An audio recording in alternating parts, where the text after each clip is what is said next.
sa dulo ng mundo, ang kalinga ko'y asahan mo. Kahit pa anong landas ay tatahakin ko, upang tayo'y di magkalayo. Sana'y laging kapiling, yan ang aking dalangin. Magpakailanman hindi magbabago ang sinisigaw. Ang pag-ibig ay isa sa nagpapaganda at nagpapaikot ng ating buhay. Ito rin ang nagsisilbing inspirasyon at pag-asa para sa ilan. Magandang araw po sa inyong lahat. Narito po tayo upang tunghayan kung paano nagkatagpo ang dalawang pusong tunay na nagmamahalan, ang pag-iibigan ni Elms at Marge. Si Elms ay isang bank officer sa United Coconut Planters Bank o UCPB, Makati. Panganay sa 8 magkakapatid ni Eduardo at Aida Shervo. Lumaki at nag-aral sa Maynila at nagtapos ng kursong BS Accountancy at Information Management sa University of the East at Asia Pacific College. Si Marge naman ay isang store coordinator ng New Trends International. Pangatlo sa mga supling ni na Apolinario at Priscilla Esteban, siya ay lumaki at nag-aral sa Tayug, Pangasinan at nagtapos ng Information Technology sa Pangasinan State University. Sa Day by Day Christian Ministries sila unang nagtagpo. Si Elms ay kasama sa Young Adults for the Ministries and the Nation o YAMAN at si Marge naman ay kabilang sa Day by Day Choir. Unang nagkatagpo ang kanilang landas nang hinimok ng isang kapatiran si Elms na sumali sa choir. Hi, Kuya Elms! Ay, hi! Kuya Elms! Favor naman. Sama ka naman sa amin sa choir. Pag may free time ka, attend ka ng practice. Sige, pag-isipan ko.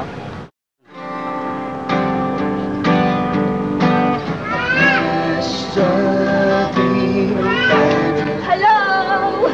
Hello, ate. Ay, siya nga pala, si Kuya Elms. Kuya. Gusto mo mag-join sa choir? Kamusta? Ako, Kuya Elms. Si Ate Marge pala. Hello. Hindi lang sila nagkasama sa choir, kundi naging isang barkadahan din, kaya't lalong napalapit sa isa't isa. Naging maganda ang samahan nilang magkakabarkada.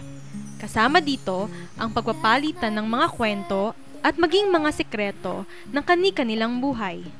Last night you said you needed me. Sa kanilang barkadahan, unti-unting napansin ni Elms si Marge. Do not cast me from your presence or take your Holy Spirit from me. Restore to me the joy of your salvation and grant me a willing spirit to sustain me. Brother Omar, anong masasabi mo sa verse na to? Ano po? Habang tumatagal, lalong nahuhulog ang kalooban nila sa isa't isa. Kamusta ka na, Marge? Eto, okay naman. Bakit ka napatawag? Namimiss lang kasi kita. By the way, sana magkasabay ulit tayo sa pag-uwi galing sa choir practice. Bakit naman? Basta. Kahit i-treat pa kita eh. Basta magkasabay lang tayo sa pag-uwi. Sige. O paano, Elms? May gagawin pa ako eh. O sige, bye-bye na. O sige, kita tayo next week ha. Bye-bye. Nagsimula silang manalangin upang hilingin ang gabay ng may kapal. Lord, sa simula pa ay batidan ninyo kung anong gusto kong mangyari sa buhay. At isa rin po ang pag-aasawa. Naway matagpuan ko ang taong karugtong ko sa buhay.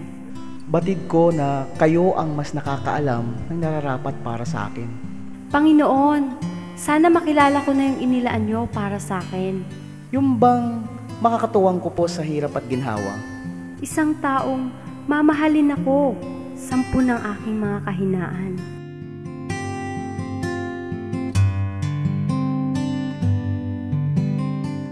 Lord, gusto ko na pong magtapat.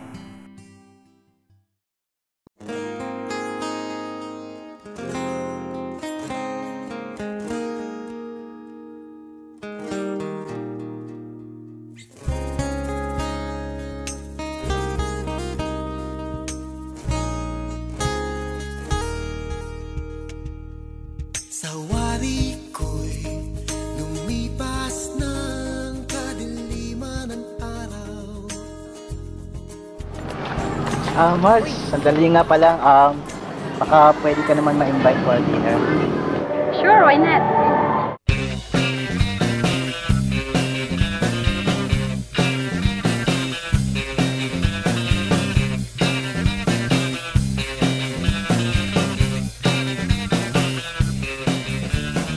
You can rock my baby.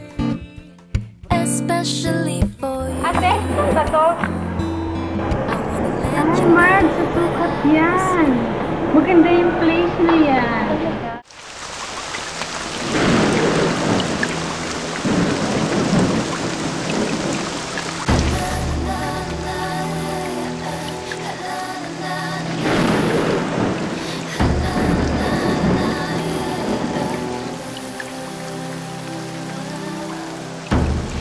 isip mo'y litong-lito.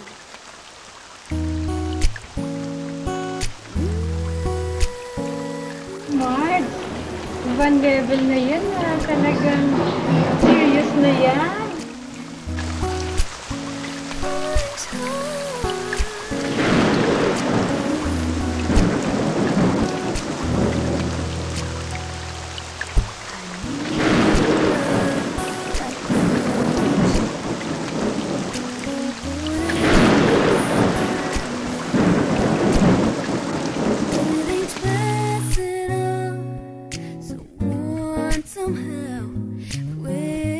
Hi, Marge. Hello. Mabuti na lang nakarating ka. By the way, pasensya na sa outfit ko. Nakabang storya kasi. Pero I hope you understand. At naghanap si Elms ng pagkakataon upang masabi ang kanyang saloobin. Gusto ko sana magpaalaman dito. Bakit ako? Ikaw kasi yung babaeng matagal ko nang hinahanap sa akin patingin.